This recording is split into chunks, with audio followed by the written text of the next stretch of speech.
สวัสดีเด้อพ่อแม่พี่น้อง FC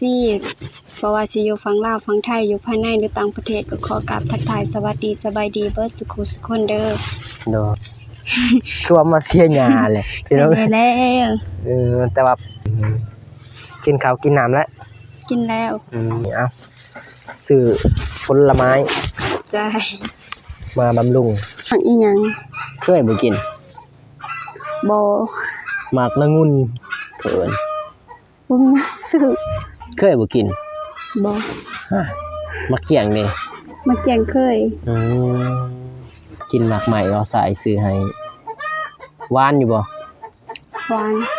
หวานคือใจพี่น้อง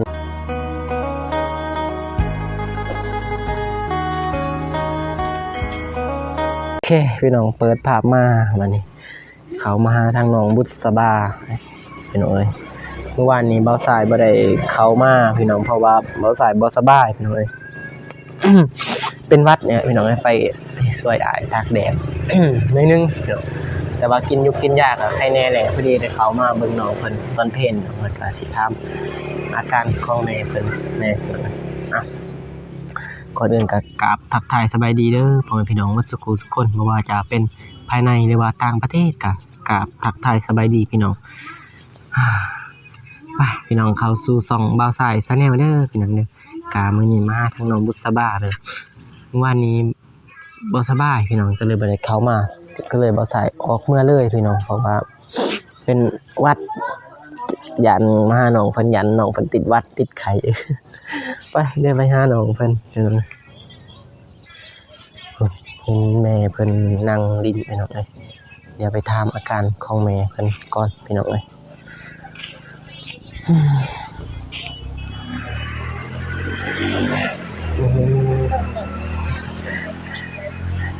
สวัสดีเด้อสวัสดีเด้อแม่ได้อาการไข้แน่นะบ่พ่อขนาดแลลูกเอ้ยว่าสิไข้กับว่าสิไข้อีหลีกับบ่ยังออดๆแอดยังเมื่อยอ่ะยังเมื่อยรอกับบ่แต่พอลุกได้นะเนาะโดดเฮ็ดยังกินสมกมี่ก็กินสมกหมี่กินแนวนี้เลยเนาะนั่นแล้วพุ่นทางนี้ก็นอนพี่น้องเอ้ยอันนั้นบุษบาไปไสบุษบาไปเสียยาขนานฝันลูกกันนั้นไปหาน้องเพิ่นก่อนเด้อไปพี่น้องถามอาการแม่เพิ่นเรียบร้อยซื้อหมากใหม่บำรุงน้องเพิ่นว่าพุ่นแม่เพิ่นว่าน้องเพิ่นอยู่ขนานไปเดี๋ยวไปหาน้องเพิ่นเพราะว่าบ่ได้เข้ามาพี่น้องเอ้ยมื้อวานนี่บ่สบายก็เลยเข้ามาตอนเพลมื้อนี้กำลังส่วงนะพี่น้องก็อยากเข้ามาอยู่มื้อวานพี่น้องเอ้ยแต่ว่าญาติน้องเพิ่นเป็นติดไข้อีกจังได๋ติดไข้บ่ซาอีกสิบ่สบายอีกน้องเพิ่นดุขนาดเสียหญ้าเฮ็ดหยังน้องสบายดีเด้อสบายดีเด้อสวัสดีสวัสดีเด้อเดี๋ยวเอาใหม่ก่อนสบายดีพ่อแม่พี่น้องใหม่นี่ก็ติดเลยพี่น้องนี่สบายดีพ่อแม่พี่น้องสวัสดีเด้อพ่อแม่พี่น้อง FC เพราะว่าสิอยู่ฝั่งลาวฝั่งไทยอยู่ภายในหรือต่างประเทศก็ขอกราบทักทายสวัสดีสบายดีเบิดสุขสุขคนเด้อโดเฮ็ดหยังมื้อนี้เสียหญ้าขนาดเสียหญ้าโหยไข้แน่แล้วบ่อาการคือว่ามาเสียหญ้าแหละพี่น้องได้แล้วแต่ว่าบ่ได้ไปใช้รับจ้างบ่ได้เนาะบ่พาไปเด้อรับจ้างเด้อบ่ทันมีคนมาบอกให้ไปถ้ามีก็สิไปอย่าพาไป FC เพิ่นว่าอย่าพาให้น้องไปใส่เพราะว่าอาการบ่สิคันไข้แน่นี่ก็ลูกมาเสียหญ้าเสียยุงทางกลางบอกกลางบ้านนี่ก่อนย่านไปไกลแต่ว่าเสียหญ้ากลางบ้านนี่ก่อนให้เบิ่งอาการถ้าบ่เมื่อยเสียหญ้ากลางบ้านนี่ไปได้ แม่นบ่ โดย อืมกินข้าวกินน้ำแล้ว กินแล้ว กำลังอยากไปถามแม่น้องเพิ่นว่าอาการก็ไข้แน่นะแต่ว่าแนวเพิ่นเฒ่าแล้วมันก็อยากดนแน่เนาะ โดย อาการ คนเฒ่ามีแต่พยาธิมาเยือน อืมดนแล้วบ่เสียยานี่ โดยลงมาก็ดนแน่แล้ว เมื่อยบ่ ไปเฮ็ดบ่ คิดว่าเมื่อยเอ้าซื้อผลไม้ ใจ มาบำรุง คิดว่าสิอยู่เทิงเฮือนพี่น้องเอ้ยเพิ่นลงมาเสียหญ้าเลยอาการไวเติบเลยพี่น้องเอ้ยผู้ดีทิศหนึ่งน้องเนาะ โดย เมื่อวานนี้เบาสายบ่ได้เข้ามาน้องทาอยู่บ่เมื่อวานนี้ฮะ ท้า ทา คิดว่าอายสิมาอายก็บ่ได้มาเลย เมื่อวานนี้อ้ายบ่สบายก็เลยบ่ได้บอก FC ซ้ำบ่ได้ลงคลิปซ้ำบ่สบายพี่น้องเป็นไข้เป็นหวัดนี่แหละเจ็บหัวโตหอนมาแต่พุ่นก็เลยบ่ได้ถ่ายคลิปพี่น้องว่าสิแวะมาหาทางน้องเพิ่นก็เลยบ่ได้แวะก็อ้ายขอโทษเด้อ บ่เป็นหยัง ก็ ซื้อยากินแล้วบ่ ก็ ยังบ่ทันซื้อเพราะว่ามันก็แต่ว่าสิซื้อแหละมื้อนี้แต่ว่าเงินค้ำนี่แหละก็ซื้อยาพอได้อยู่ซื้อยาบางทีซื้อยากินนี่แหละแต่บางทีก็มื้อแลงนี่ก็กินยาแน่แล้วคันว่ากินก็แต่ว่ากินยาบ่ทันได้ซื้อนะกินยาอยู่เฮือนบ่ได้ซื้อกินยาแม่เพิ่นเอาให้ ก็พอดีไข้แน่ก็เลยได้ออกมาหาน้องตอนเพลเสียหยาคิดว่าสิพักผ่อนก่อนพี่น้องเอ้ยเพิ่นก็ออกมาเสียหยาเลย หยังมันหุก มีบ่พักหนองบ่ง โดย มื้อนั้นโอ้เขียวเนาะ เก็บกินแล้ว กินแหละ เอาไปกินกับแจ่ว พี่น้องเอ้ยพักกระเทียมเพิ่นเอิ้น บ่แม่น หึ กระเทียม กระเทียม กระเทียม ผักอีคู่ว่าพัก กำลังเริ่มงาม งามๆเลยพี่น้องเอ้ย เลยก็ใส่ปุ๋ยบางนี่ใส่พุ่นขี้มือ พุ่นขี้หมู โดย พุ่นธรรมศาสตร์เนาะ โดย ใครแน่และในโอกาสเนาะจึงลงมาเสียหยานี่ โดยแค่นี้แล้ว ก็ดีเป็นกำลังใจให้น้องเพิ่นพี่น้องเอ้ยมีการได้ซื้อผลไม้บำรุงดีและเมื่อยเสียหยาก็นั่งกินหมากใหม่นั่นเอง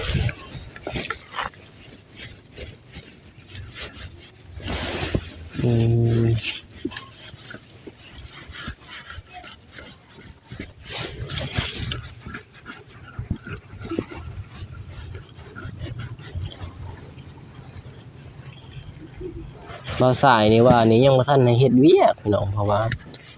ทางน้องเพิ่นเฮ็ดเลยอยากให้พักก่อนจัก 2-3 มื้อหรือว่าอาทิตย์หนึงพี่น้อง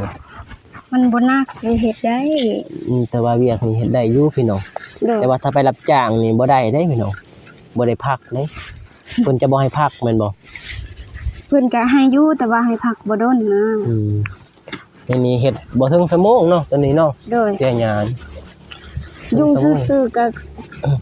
เบื่อ เมื่อย โดยเฮาแฮงเมื่อยแฮงเฮาบ่เฮ็ดหยังก็แฮงเมื่อย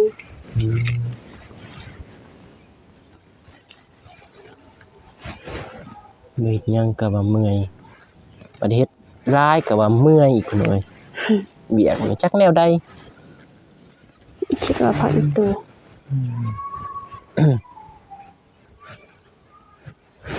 นี่นานๆพักของน้องเพิ่น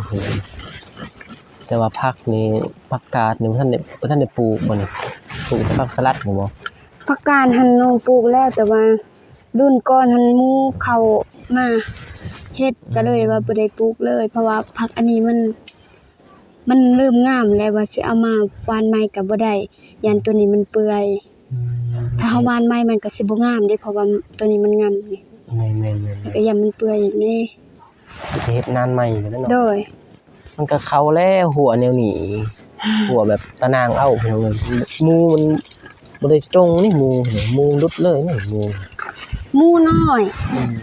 ถ้าไม่ใหม่ นออกตะขอบ เพื่อใหม่สังไผ่ซะจัก2แถวนี่พอดี2แถว3แถวนี่หมดเรียกว่าหมูนรุดบ่ได้แล้วแต่ว่าทั้งเครื่องนี่เพราะว่าไก่บ่เป็นหยังเนาะตะนางก็ได้อยู่ไก่บินหมูนี่รุดบินนะน้องเพิ่นอาการไข้แน่ก็ลุกมาเสียหญ้าเสียส่วนผอกส่วนผักเป็นจังได๋ก็บ่ใส่ยังบ่ทันได้ออกไปทางใดเพิ่นมาแวะทางน้องเพิ่นก่อนเพราะว่าสิไปพุ่นแหละขึ้นมานี่ก็เลยแวะน้องก่อนอัปเดตน้องเพิ่นก่อนแล้วจึงไปช่วยอ้ายอีก ยังบ่ทันแล้วห้องน้ำกะ บ่ทันแล้ว มันก่อยากเด้ ยังอีกจังมื้อสิแล้ว ประมาณมื้อหนึงนี่แหละหรือว่า2มื้อซั่นก็สิอัปเดตน้องเพิ่นบางทีถ้าบ่มีก่อแล้วก็บ่ได้ขึ้นไปพี่น้องเดี๋ยวสิโทรถามบ่มีอีกทีก็สิได้อยู่นี่หรือว่าอัปเดตน้องเพิ่นต่อกินข้าวกินน้ำนั่นแหละเฮ็ดกินเฮ็ดยากก็ยังทันเห็นน้องเพิ่นเฮ็ดกินเฮ็ดยากอยู่พี่น้องเอ้ยทันเห็นพี่น้องเพิ่นเฮ็ดกินให้บ่าวสายดนเลย อยากกินซีมือน้องเพิ่นอีกพี่น้อง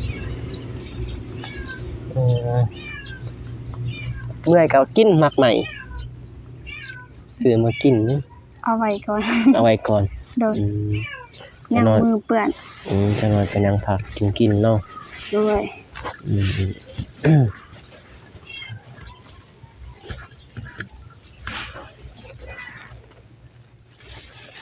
บ่าวสายก็บ่จักสิซื้อพี่น้องเอ้ย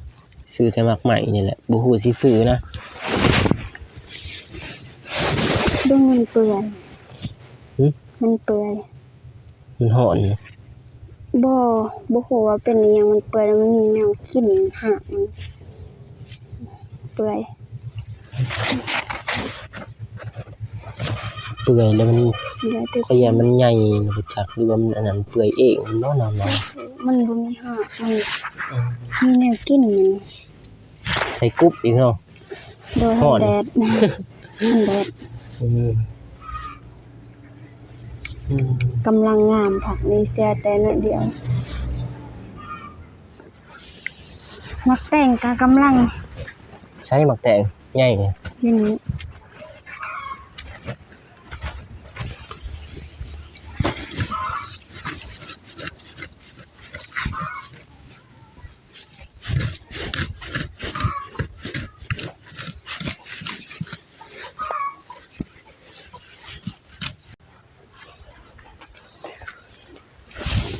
ถ้าบ่เสียหญ้านี่ก็ดูดฝุ่นหมดได้เนาะแม่นบ่ มันก็บ่รู้แต่มันหก มันหก โดย คิดว่ามันดูดฝุ่นพักไปเบิด บ่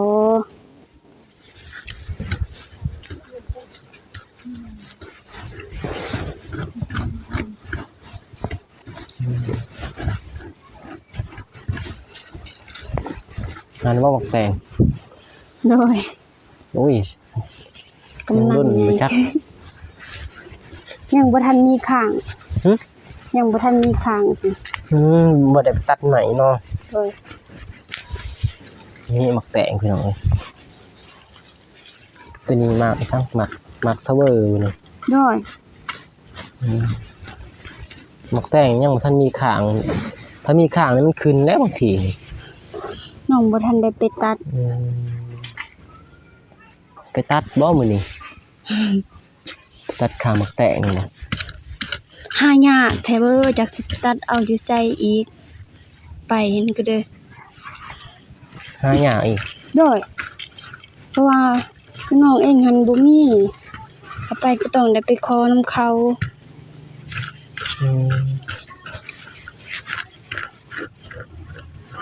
ไปคอน้ำเพิ่นจัก2-3 อัน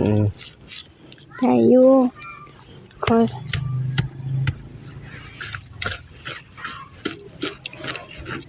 แล้วว่าเฮาเฮ็ดแบบเป็นไม้แบบนั้นขึ้นก็บ่ได้บ่มัดขึ้นเอาใส่หาง มันขึ้นได้อยู่หมักแตงนี่แต่ว่า มันขึ้นไปเทิงมันที่มันบ่มีจังจับมันเป็นใหม่แบบนี้นี่มัน น้องอยากเอา มัน ใหม่ บ่อยากงาม โอ้ มันเป็นหมากก็บ่อยากงามพอมันขึ้นปึ๊บมันจะเป็นหมากเลยตามเบิ่งแม่นบ่ โดย เฮ็ดใหม่แบบนี้มันก็จับบ่อยู่มันจับบ่อยากแม่นใหม่นี่ใหม่แบบเป็นแบบป้ายสังไพ่นั่นเนาะป้ายสังกอกสังไพ่ผู้ดี มันหายากแต่ว่าเฮาบ่มี บ่มีก็มีแต่ไปหาคอไปหาเบิ่งแถวก่อสังไพ่หมู่แถวในบอกในบ้านสิบ่มีบ่ถ้ามีก็ขอเพิ่นจัก 2-3 อันเพิ่นก็สิให้อยู่ดอกบางที อยู่นี่อันนึง อืม บ่รู้ว่าอยู่นี่อันนึงนี่อันนึงนี่อันนึงเนาะ หรือว่าใส่บนกกละอันสำบาย บ่มันอย่ามันบ่เป็นโทษ โอ้ แค่นี้อันนึงแล้วก็อยู่นี่2อัน1 2 3 4 5อัน 5 อันตัวนี้มักเซเวอร์บ่น่ะ โดย มักเซเวอร์นี่คือซ้ำเก่าเลยเนาะแต่ว่าขึ้นแน่นอนนี่เนาะ ขึ้นแล้ว อืม ไอ้ยอดมันขึ้น ถ้าฮ้อนก็ไปนั่งพัก เชื่อยาวทันแล้ว เชื่อหยังทันแหละอีก โดยจักน้อยก็เป็น เชียร์หยาแล้วกินผักบ่ กระเทือเฮ็ดเลยให้มันแล้วเลย เลยเฮ็ด มันก็ในเฮาเสียเลยมันก็บ่อยากฮุกปานใดถ้าเฮาปะลายๆมันก็แห้งสิฮุก ลกเอาก็ได้นี่พี่น้องเอ้ยนี่มันอ่อน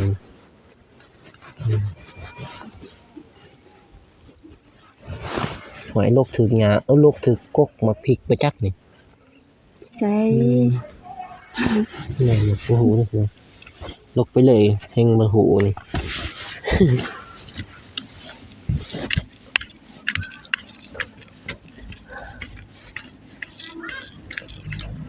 เมื่อวานนี้ก็บ่ได้เข้ามาพี่น้องขอโทษขออภัยเด้อพี่น้อง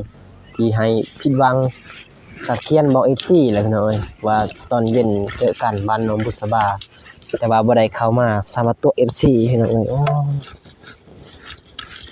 ว่าสิเข้ามาแหละแต่ว่าบ่สบายกระทันหันก็เลยนอนหลับปึ๊บกินยาแล้วบ่ได้เข้ามาพี่น้องพอดี FC สิหายแล้วตัว FC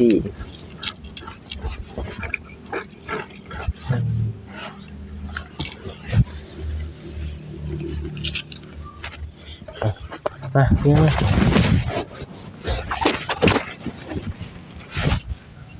ไปพักคมแล้วเลยมั้ง นั่ง ยัง เลย เออแต่บ่ได้ดอกพี่น้องนี่นานมักใหญ่นานกะ2 นาน 3 นาน แต่ว่ามีอีกอยู่ข้างเฮือนอันก็เป็นนานหนึงอีกพี่น้องเฮือนก็นานพระคู่คือกัน ยังไง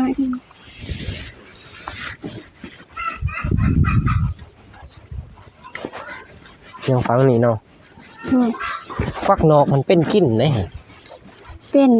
จงจงไว้ ไว้ อืมสบายกินกับแก้วกับจุ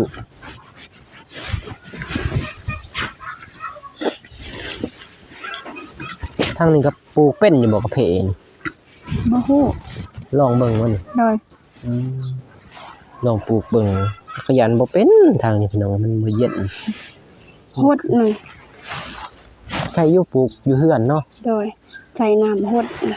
ถ้ามันเป็นกระเพมิกนี่มันสิเป็นถ้าเป็นกระเพอิหยังกระเพ เพหน่อยเพบริษัทบ่อยากเป็น กระเพน้อยบ่เป็นถ้าเป็นกระเพมิกกระเพกลางเป็นแต่กับบ่งามเพราะว่าเฮาบ่มีปุ๋ยอิหยังใส่ อืม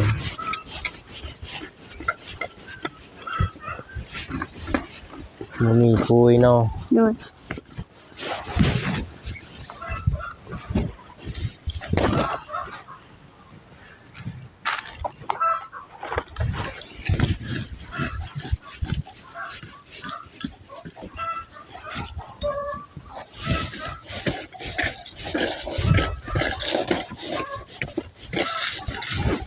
บ่แม่นยอดมันบ่หั่น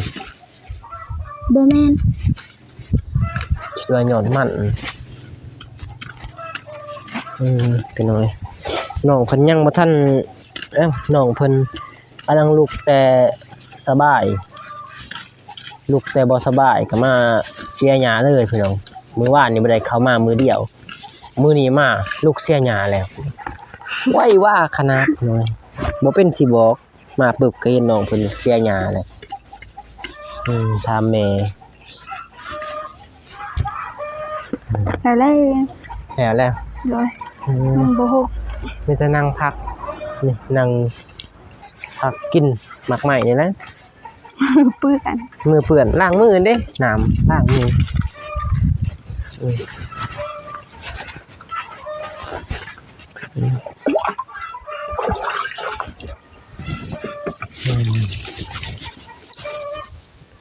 กบกับพี่พี่น้องเลยเราเพิ่นสะอาดเด้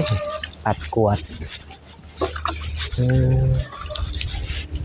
นั่งพักกินหมากใหม่เบาสายซื้อให้บ่กินบ่ได้บ่เห็นกินถ้าบ่เห็นกินบ่มีกำลังใจในการซื้อเด้พี่น้องน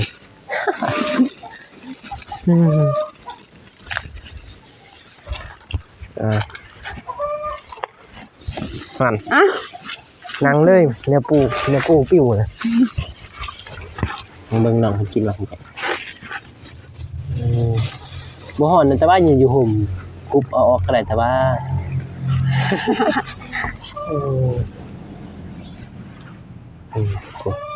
เกือแต่กระแต้นมันเบียกเนาะ โดย อยากเลื่อมๆพี่น้องโอเคสำนี้ได้แหละกินเบิ่ง หมากอีหยัง เคยบ่กิน บ่ หมากละงุ่นเถิน บ่มีเงินซื้อแพงบ่แพงบ่ ก็32,000เบิ่นจำ32,000มาขายซื้อแพงและหมากนี่ละแพงสุดหมากละงุ่นหมากน้อยซ้ำลองกินเบิ่งแซ่บอยู่บ่เคยบ่กิน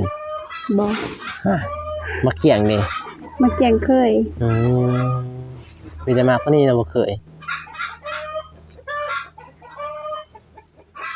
เป็นได้รสชาติ หวานเอาออกในบ่ เอาออกในมัน ในบ่กินแล้วในมัน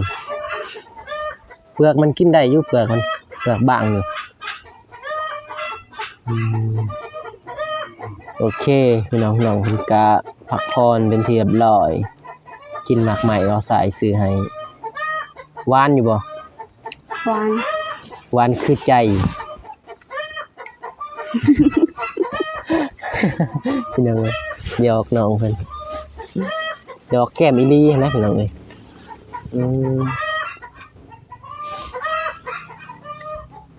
เกี่ยง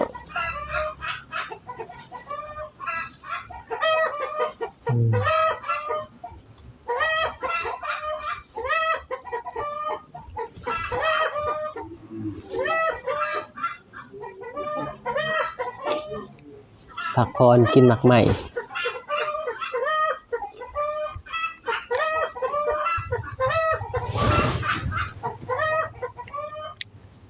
ว่านเหรอเบาสายสื่อมีแต่ว่านนะพี่น้องเอ้ย